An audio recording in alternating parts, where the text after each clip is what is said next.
I woke up with an unpleasant feeling in my stomach. One of his hands was on my chest, and the other was trying to squeeze into my private parts. I had a very bad headache that I knew was not caused by the wine we drank the night before. "Brad, honey, I don't really like mornings," I muttered. "Oh, sorry," he whined. "But what about all those stories you told me about how you and David went at it all night, and then half the next day?" "I was 20 then," I grumbled. "When you were 20 years old and madly in love, you can live on sex." "Oh," he said sadly. He looked like a hurt puppy, and I again wondered if I was making a mistake. On paper, it seemed like everything would be perfect for me. I was trading in a 40-year-old man who worked all day at the bank and then came home and worked on his vintage Porsche for a 30-year-old man who worshipped the ground I walked on. David was dedicated to his job at First National Bank and accumulating dollars for what he thought would be our future. Brad was devoted to me. David, although not controlling or violent, always seemed to argue with me if I put my foot down. When I stood firm, drawing a line in the sand, he would just look at me with a weird little smile on his face and walk away. Things weren't supposed to work like that.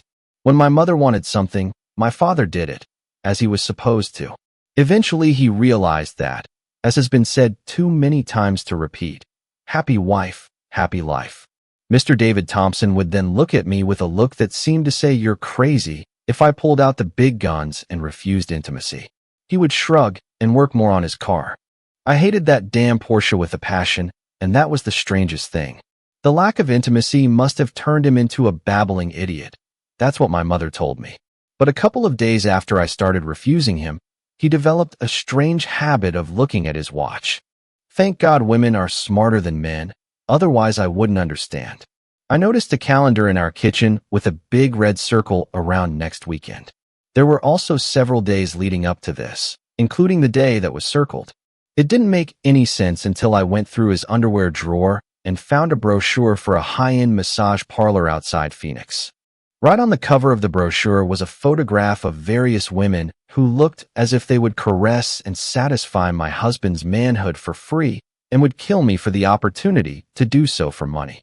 They were all pretty, well-built, and very young girls at that. I almost went into shock. I think what pissed me off the most was that he had already crossed out this day, and it wasn't even lunchtime yet. I wasn't stupid, and there's no way I'm letting him go off and have a night with a bunch of professionals. I knew what would happen after this. He would have tried to put me out to pasture in less time than it took his Porsche to hit 60 miles per hour, which was less than 5 seconds. So that night, knowing where my bread was buttered, I asked him to have an intimate night with me. I was beside myself with anger, and in the end, my feelings were hurt. "Nope," he said. He said it so quickly that it sounded like an afterthought, like something so insignificant in importance that it doesn't even deserve attention. I was sure steam was coming out of my ears when the tables turned. "Come on, David, it's already been a week," I whined. "I'm just not in the mood," he said. "I could caress your manhood," I smiled, trying to look nice. It was a struggle, especially when my biggest dream was to bite off his instrument and spit it into the fireplace. "Please, baby, let me satisfy you," I begged. "I don't know," he said, as if thinking it over. "You're not very good at this. It just seems like you're just trying to get it over with. Maybe in a week." Shock ran through me, and this has always been the case with us. I tried all the crap I learned from TV, magazines, and my mother to come out on top, but David always seemed to have the upper hand. Brad, on the other hand, idolized me. I was his goddess. All I had to do was say jump, and he was in the air. Why haven't I left David for Brad yet? For 2 reasons. First of all, deep down, I love David. I hate his work ethic. I hate that sense of responsibility, and I hate the fact that he just doesn't want to take advantage of anyone. The second reason is even more practical. Brad, with all his intense worship and caresses, earns minimum wage working as a personal trainer at elite fitness gym. He's fun to be around and does everything I tell him to do, but there's no way he can support me financially. David, the idiot I married, makes 6 figures as a bank manager. Maybe that's why he's like this. Okay, it wasn't always like this between us. When we first met, we were very much in love with each other. But 20 years and about a million arguments have forced us both to raise our defenses against each other. As I tried to remember what turned our eternal love into endless longing and then transformed it into burning hatred, Brad invaded my thoughts. He gently stroked my legs, hoping to lift my spirits without making me angry. That gentle foot rubbing always turned me on so much when David did it. Brad, on the other hand, just annoyed me. Brad, move closer to me and caress my breasts, I told him seriously. He choked with delight. I nodded to him, and he quickly rolled up to me. I didn't want to tell him that his leg rubbing was irritating me and distracting me from my thoughts. On the other hand, my large breasts were as fake as my blonde hair. After surgery, I noticed that I had lost most of the feeling in my nipples. David could always make me feel good there in a way no one else seemed to be able to. That was another thing I hated about that idiot. He was really good in bed, and his manhood was definitely significantly larger than Brad's. David could always leave me shaking like a puddle of goo on the floor. I found it hard to believe that he never cheated on me. It's even harder to believe that he really loved me and continues to love me to this day. This will be very difficult for him, but that's good because it means I can always go back to it if I need to. In fact, I wouldn't have to leave David at all if he didn't have to win every damn argument. If he had just let me control everything the way it was meant to be, we would have been much happier. In fact, if I had been in control, I would have been a much happier wife and would have made him the happiest man on the planet. But he pissed me off too often. It was actually Brad who made me realize that I was truly in control. He told me that in a divorce, the woman always gets everything, and the husband ends up living in his mom's basement eating tuna straight from the can. Brad himself lived with a woman who wanted to marry him, but she wasn't really what he was looking for. They weren't married, so leaving her wouldn't be a problem. That's right. Oh no, today is the day you call him, Brad said between caresses of my breasts. And then I remembered the plan. We've been planning this for weeks. We were waiting for the perfect moment, and this week was perfect. This was perfect because David was out of town. It was perfect because both Brad and I were cowards. Neither of us had the courage to tell my husband to his face that I was leaving him and seeking a divorce. I almost vomited just thinking about it. I mean, I have a little sense of right and wrong, and I just thought it was disgusting to call this man when he was out of town on business, working his ass off to pay for the house I lived in, for my car, for all my clothes, for jewelry, and even for the food I ate. David deserved better. He deserved for me to sit down with him and talk about our relationship and how we both felt. If we agreed that there was no way to save our marriage, then we would have to discuss all possible options. Then, and only then, should we discuss divorce, and after the divorce, we would both be free to move on to other relationships. This was the decent way to do it, but we didn't do it that way. In more than 20 years of marriage, David never hit me. He didn't even raise his voice to me. When we couldn't agree on something, he tried to compromise. This was one of my biggest problems with him.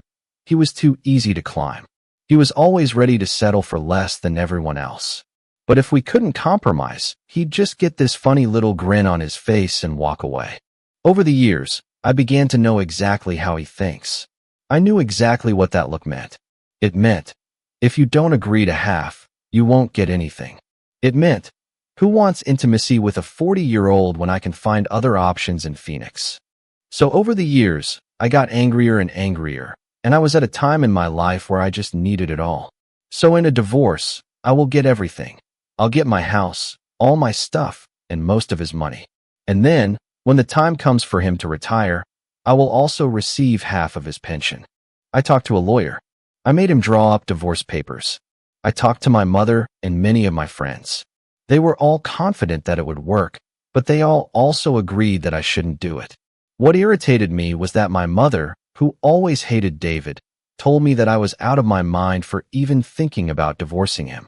But their opinion only angered me and made me even more determined. My lawyer, who was only interested in making money, was the one who came up with the reason for the divorce. I was going to report mental abuse and neglect. The basis for our divorce was that David, working all this damn time, abandoned me emotionally.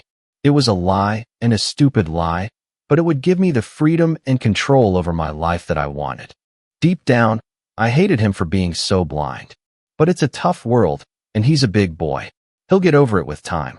Besides, if I took my time and talked to him about these things, he probably would have tried to compromise or talk me out of it. Sometimes you just have to whack the idiot over the head with a hammer to get his attention.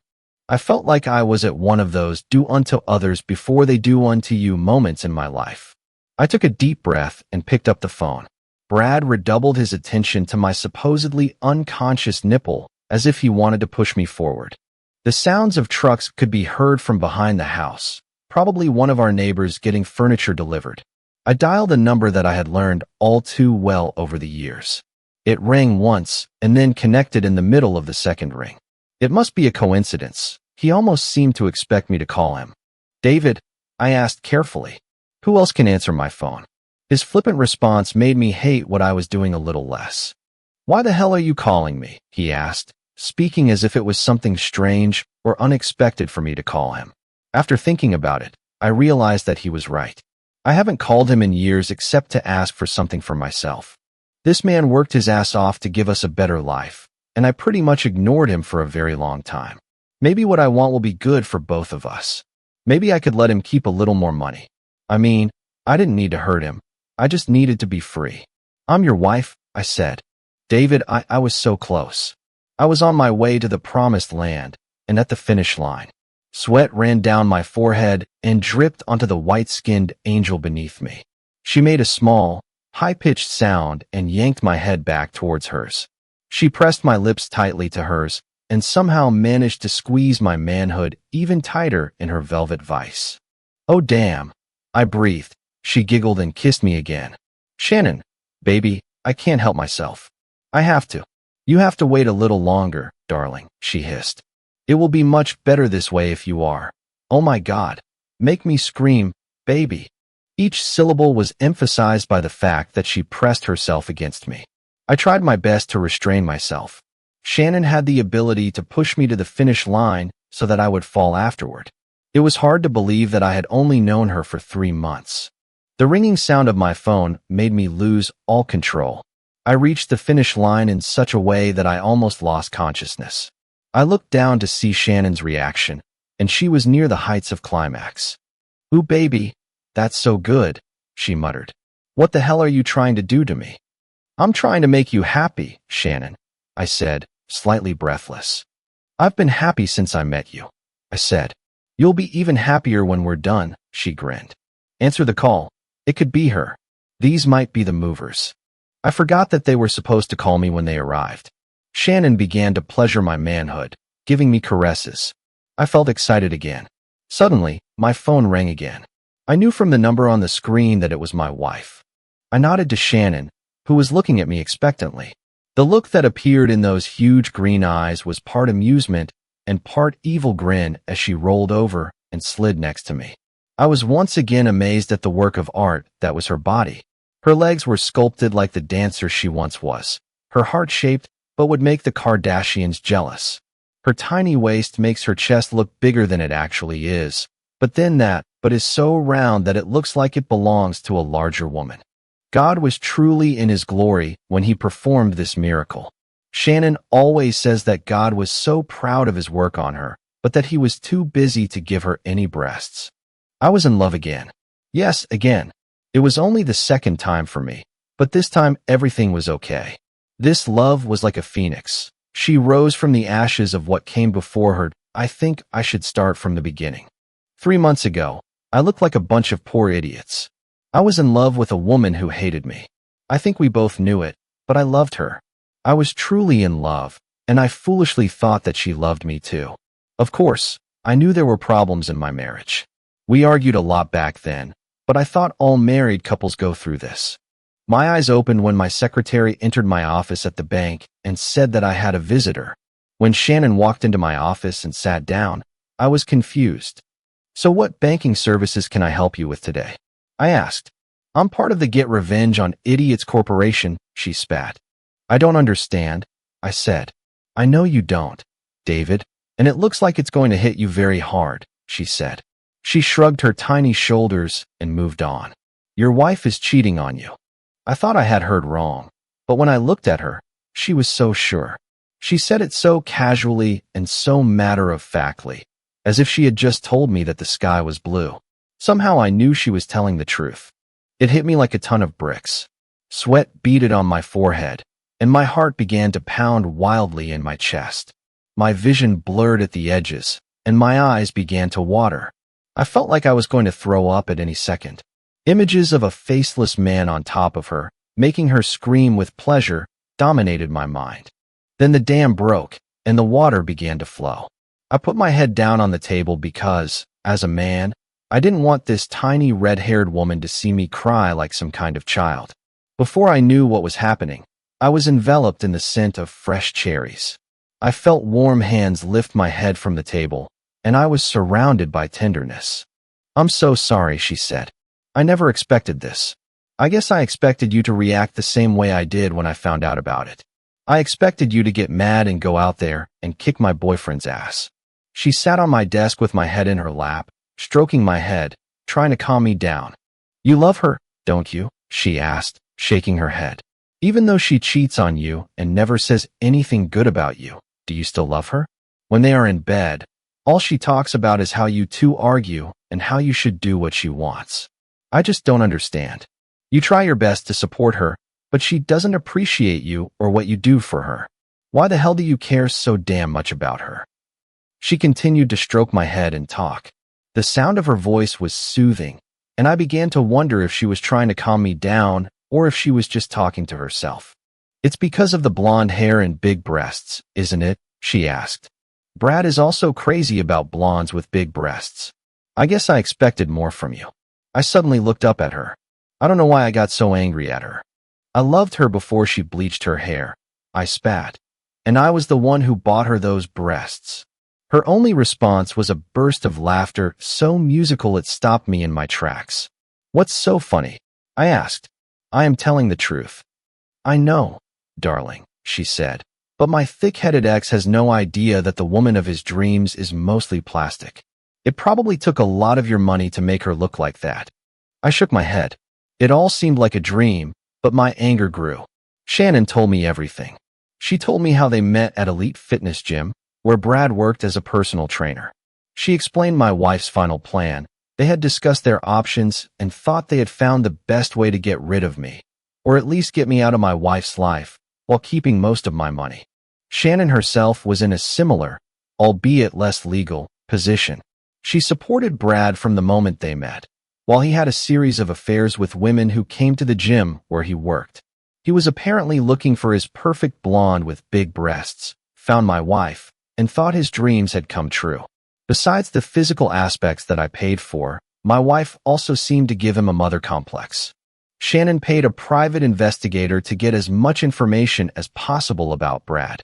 I spoke with her agent, a woman named Sarah Price, several times, and then accepted payment for her services. It really wasn't difficult.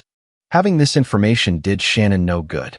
Sarah, another very pretty redhead, explained this to Shannon several times. Since Shannon and Brad weren't married, this information meant nothing to her. Brad could legally leave Shannon on a whim without any consequences. On the other hand, I could use Sarah and videotapes to strengthen my position in the divorce and reduce the amount of money I would have to give to my wife and her personal trainer boy toy. Over the weeks of watching and planning, Shannon and I grew closer. One night, this all led to a conversation. "Shannon, you're too good for him," I told her. "Why don't you just leave him?" "But I can't leave without getting even. I never allow anyone to step over me," she replied. "But isn't it enough that you found out what he does to prevent him from actually hurting you? You're not attached to him, so you're not stuck like I was. You're young and so beautiful. You have time to find someone who will love you the way you deserve," I asked. Her green eyes lit up even in the dark interior of my Porsche. "So you finally noticed, huh?" she asked. "Noticed what?" I asked. She grinned. "I noticed you as soon as you entered my life. You were so in love with your wife that you didn't even notice that I was a girl, let alone that I might be interested in you." Her laughter, as usual, charmed me. That was one of the things I loved most about her. "Why do you think I'm still here?" she choked. "I ended things with Brad and any need for revenge weeks ago. Helping you get revenge means a lot more to me than getting revenge on that idiot." I just hate the thought of you having to support these two scammers for the rest of their damn lives. There must be a way for us to get out of this, darling." She came straight to me, hugged me, and kissed me for the first time. I was shocked, but I liked it too much to even think about not kissing back. At 40, having been married for 20 years, I thought I knew how to kiss. But the only thing I knew was how kissing my wife felt. Kissing Shannon was completely different. The taste was different, the feeling was different, the whole experience was different. I couldn't get enough. I just kept kissing her and kissing her. After a while, we forgot that we were supposed to listen to the tape of our cheating partners. A voice behind us finally separated us, but Shannon refused to let go of my hand. I thought so. "Okay, I was hoping this would happen," Sarah smiled. "You two are so cute, and you're so much better suited to each other than to the people you're in a relationship with. Now that you two are together, we can just let the scammers go. Such people will eventually get what they deserve." "But what about his divorce and our revenge?" asked Shannon. Sarah surprised us when she explained a few things about the law. "The question is, do you want to be together enough to do this?" asked Sarah. "Take some time to think about it. This is a big step. I'll send you the bill." The next few weeks were spent planning this story. Shannon and I worked on our acting skills. Each of us told our partners how busy we were at work, and it's amazing that they both believed us. Neither of them had any idea that Shannon and I knew each other, let alone that we had our own budding relationship. This gave us the opportunity to spend time together, and our mutual attraction blossomed into full-blown love. One day, I called Shannon at work and told her I was ready. I think I need to spend more time with you," I told her. "We're together almost every night." "Silly," she giggled into the phone. "That's not enough," I said. "But we haven't even slept together yet," she whispered.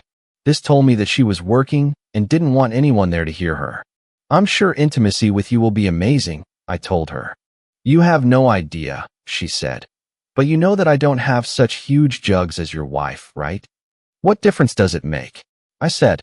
"What makes intimacy great is when you love the person you're with and really want to please them." That's when she said she was almost in tears, and her voice broke. It was like she was just waiting to hear it from me. "I love you too, David, and I swear it will always be like this. You can have any part of me you want, anytime you want." "I'm yours," she blurted out. I was stunned. No one, not even my wife when we were young, had ever expressed her love for me so eloquently and passionately.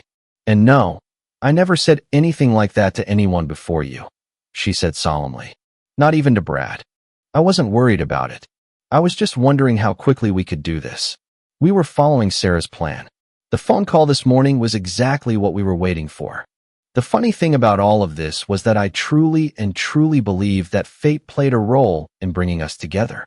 For several weeks, while we made our plans, we were very careful not to be seen together.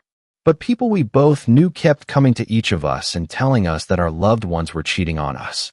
We had to try really hard to pretend we didn't know anything. It was a comedy of errors bordering on Shakespearean levels.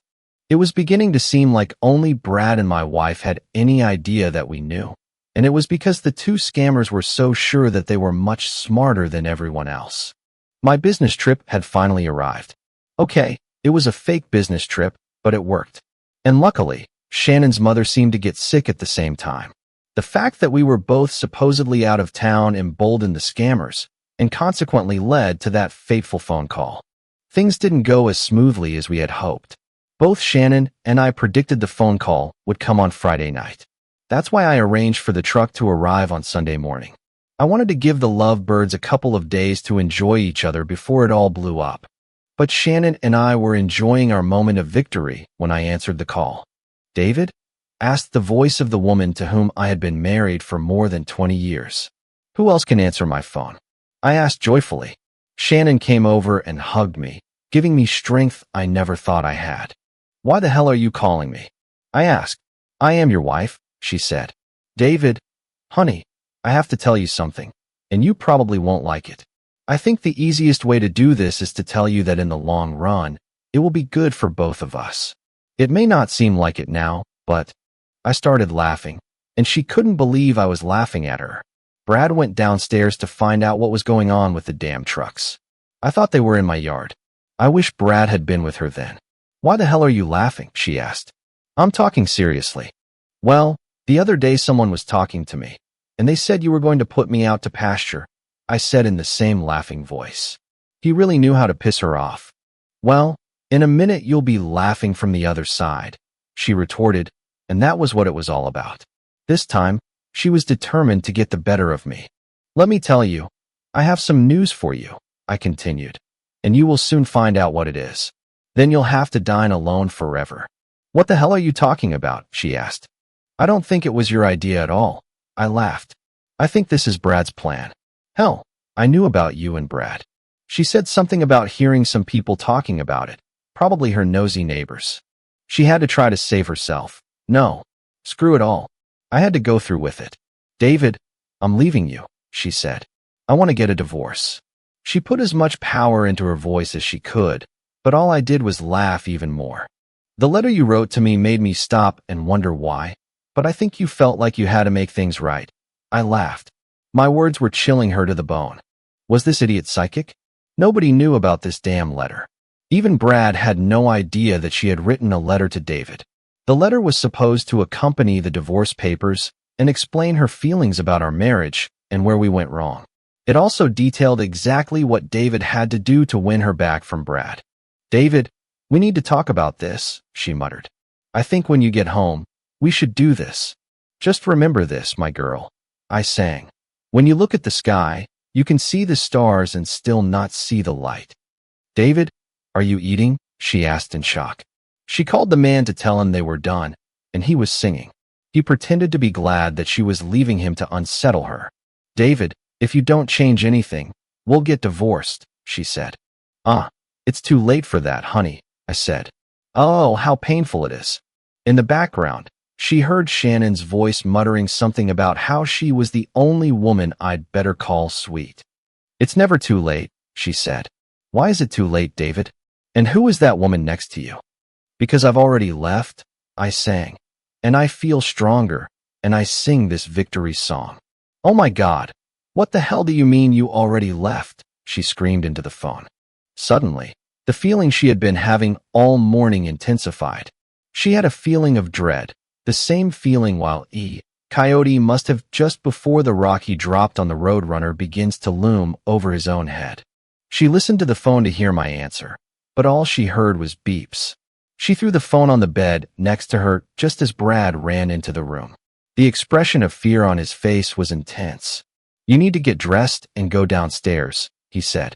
She put on a robe and belted it so her breasts wouldn't fall out. There was a huge black woman standing in her living room with a tablet, looking like she owned everything there. Who the hell are you? She asked. Get out of my house. The woman looked at her as if she were appraising her and then turned her back. I'm in a charitable mood, she said.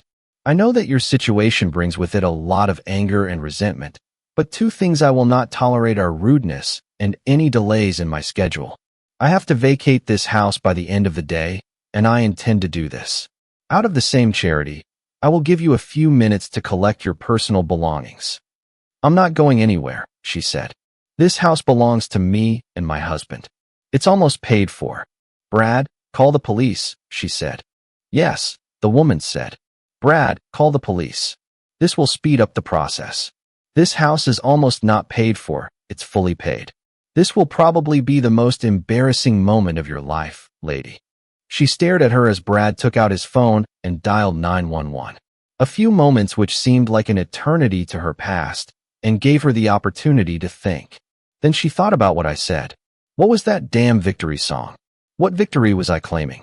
Then Hank, the police chief and a personal friend of mine, showed up. The woman walked past her and handed Hank a stack of papers. He looked over them and nodded his head several times. Then he came up to her. He looked past her to Brad. Is he asked. Who, she asked. Again, he said. Don't be irritated. I'm just wondering if this is the guy you cheated on David with. It's damn daring of you to have him right here in David's house. Damn, I forgot David sold the house. Her head exploded before she could process what he had just said. A woman who was more than cheerful pushed her way through the moving crew. Is she here? She asked. She walked slowly around Brad and then smiled at her. They said you were stupid, but I had to see it for myself. What the hell are you talking about? She asked. Half the women in town are wondering why you traded your husband for a guy with less manhood in his pants and no income, she grinned. There may be some truth to the theory that when you put silicone in your breasts, it rots your brain. Follow my thoughts, said the police chief. He slowly walked up to Brad and asked, Hey guy, you know what a woman says to a guy with a really big tool?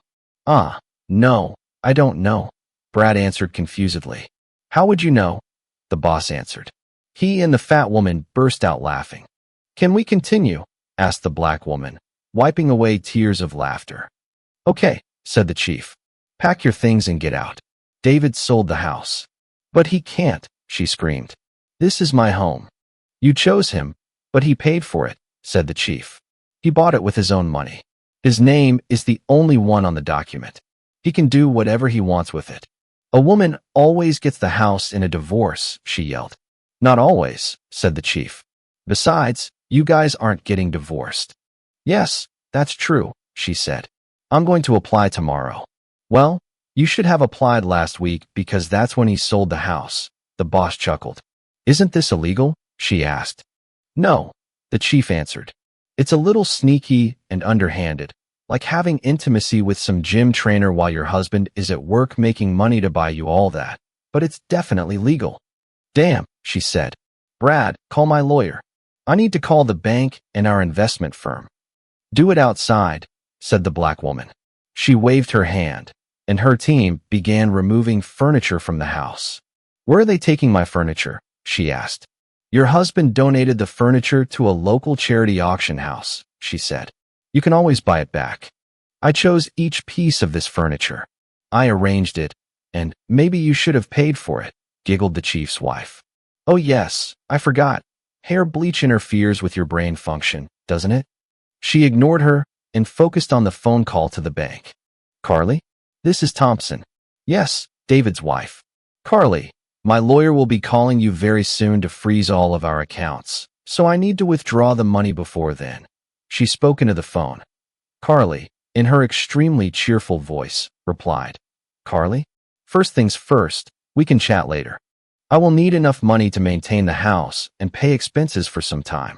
Oh, and when the freeze continues, are only the current account assets frozen, or will David be able to direct his direct deposit to another account? Only the current contents of the accounts, she said, but I think he already transferred his direct deposit last week when he quit the bank. What did he do? She asked in horror. Oh, Carly, I want to take all the money out of our accounts. I want to transfer all of this to a new account, she said. Are you sure you want to take all this? She asked. Hell yes, she said. David will find another bank job faster than Linda can empty a bucket of chicken wings. But this money is all I have until the court agrees to the divorce. I'll have to write you a check for that amount, and then you have to come and deposit it into your new account, she said. Okay, she snapped. Just do it. It's done, she said. As soon as you arrive, I'll give you a check for $311, and you can do it. What the hell are you talking about, Carly? I screamed. There's almost $500,000 in this account. There was, she began. I know how much was there, she hissed. That's exactly what happened last week. Chief, this must be illegal, she said. It's not illegal, he said, but it's pretty bad. Yeah, he said. The bank has a minimum balance rule. If your account balance drops below $50, you'll have to pay a fee of $10. You don't have enough money left to even pay the commission. Brad handed her the phone, and she began talking to her lawyer in a rapid mixture of words and sobs. She told him about how David sold the house and withdrew all the money from the bank accounts. As she spoke, she logged into their investment account and discovered that David had cashed out all of their investments. He left only one share in the cheese company. That's damn smart, her lawyer said. He beat you to the punch. This is all very legal. Until the divorce is filed, he can do whatever he wants with all his assets. So he took everything. He's probably going to cash it all out and put it in a bunch of offshore accounts that we can't reach. He wants to increase his capital to such an extent that in a divorce, you won't get a damn thing. And leaving the bank is brilliant. When he shows up in court with no money and no job, You two will just go your separate ways without any strings attached. I don't think he'll show up at all, she said. I think he left town. I think he left me. Hey, her lawyer asked, how are you going to file documents for him if you don't know where he is? Can I divorce him without all this? She asked. What about abandonment? In this state, it takes 3 years. Do you have enough money to last that long? He asked. Remember, I just told you that he took all your money, idiot. Wow, he said. No money means you can't pay me. Click. And again, she only heard beeps. But added to this was the sound of the movers giggling at her in a low voice. That's how her life went to hell. She temporarily moved in with her mother. David was meticulous. He sold or gave away all their assets. He took all 3 cars. He drove both his Porsches, and the Range Rover he drove during the winter was gone. He kept her new Lexus, but she was unable to pay for it, and it was soon returned. She hired several free lawyers, and they all told her how angry he had to make her do what she did. Almost all the lawyers, when told the facts of the situation, agreed that it was brilliant and completely legal. There's no law in the country that says a man must live with a woman just because they are married. There's also no law against selling a home that you have title to, and David had every right to withdraw money from their accounts, since he was the one who opened these accounts. He was back on top. She tried to call him, but found that his number was no longer in service. There was a hint there. She was sure he had somehow left her a message, but she was too stupid to understand. Days turned into weeks without a word from him. Weeks stretched into months. She lost Brad before the first month was over. He was struggling to pay rent on the apartment he shared with his girlfriend. Then he found a letter. His girlfriend left him for another guy the same day David left her. What are the chances of that happening? One day, she was listening to the radio and just burst into tears. There was a band she'd vaguely heard about called the Eagles. One of their lead singers, a guy named Glenn Fry, sang a song called Already Gone. It told a story so similar to her life that it made her cry. The nonsense that David said or sang to her that day when he left her with his preemptive strike was taken directly from this song. Her whole life consisted of hard work. She worked 6 days a week cleaning hotel rooms with her mother. Many of their guests reminded her of how she lived before. She always took what she had for granted. She always believed that she had the right to more. And after just a few days of working just to survive, she began to regret the way she treated her husband.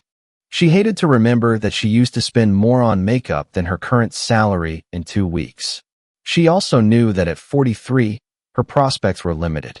The only thing that was strange was that after 3 years of bad food and hard work, she gained a few pounds. She also stopped dyeing her hair.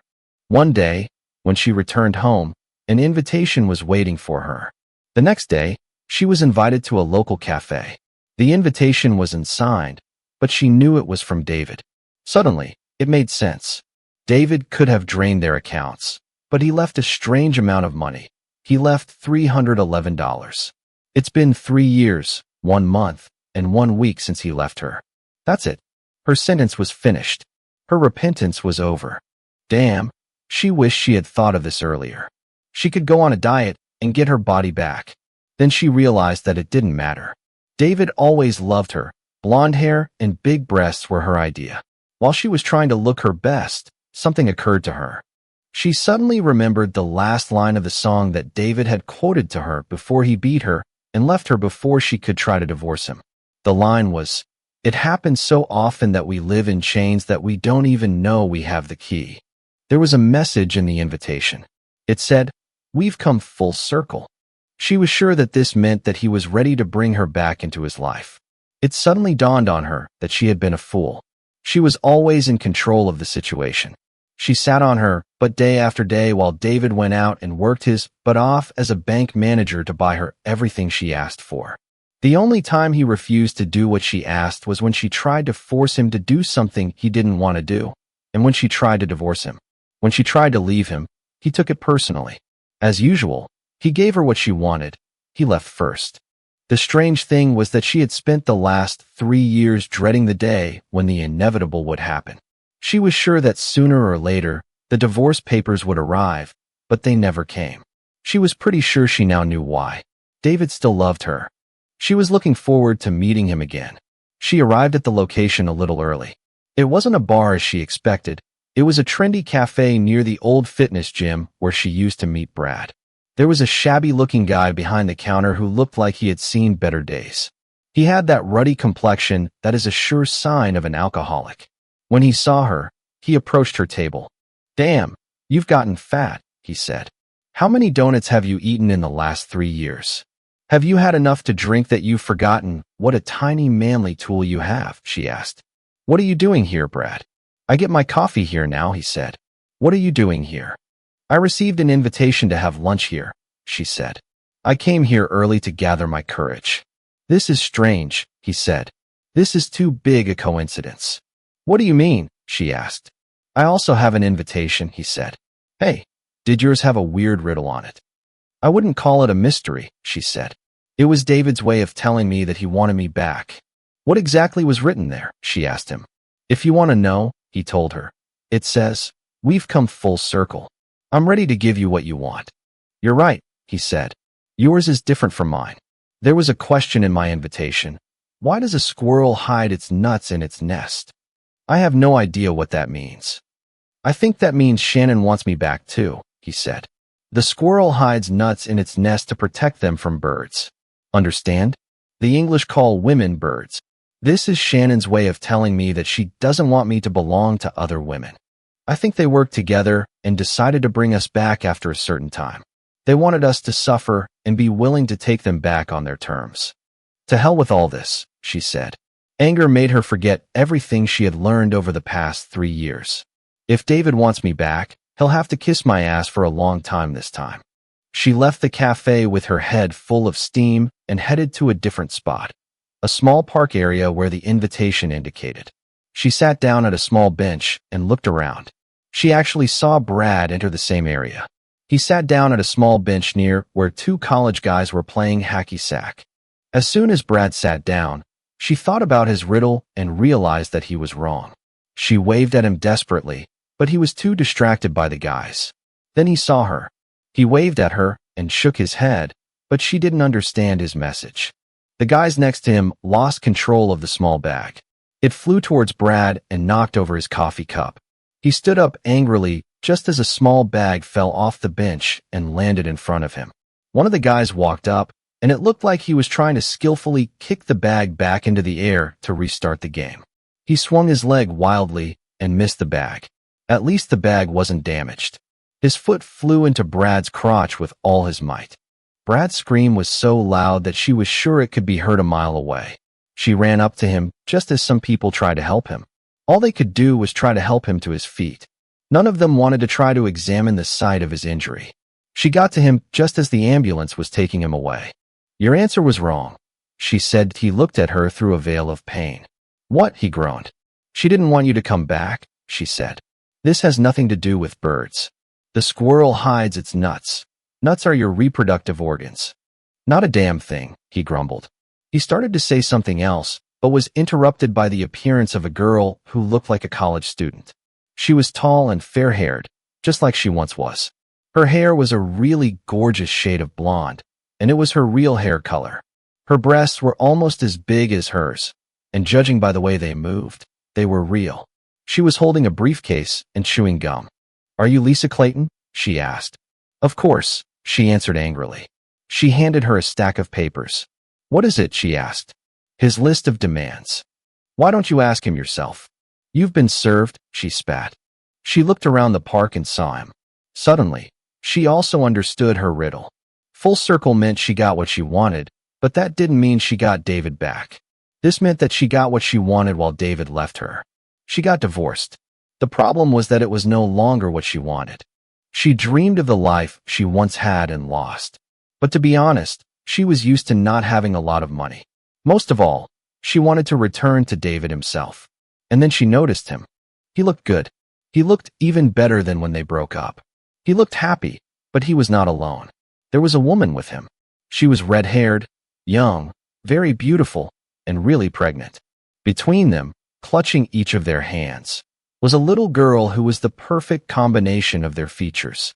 She had the color of David's hair and her mother's sparkling green eyes. This tiny little girl looked at her with the same strange little smile that David had. Maybe it's genetic, or maybe she somehow knew what was going on and what it all meant, just like she did. She realized as soon as she saw them together that it was definitely over now. There was no chance that she would ever get David back. Emotionally, he was out of reach. There was no point in fighting to get his heart back. This redhead will never give up on him. She gave him her heart, her love, and undoubted loyalty. Her body. She also gave him children. She looked through the divorce papers and saw how David was taking revenge on her. She had planned to take her husband's money using the court system. She needed this man's money without him. In the end, she received neither one nor the other. He divorced her on the grounds that she abandoned him. This meant that he walked away with all his money and his wonderful life intact. She looked up from her papers to take one last look at the man she had lost, but it was too late. He had already gone, and all she had left were tears.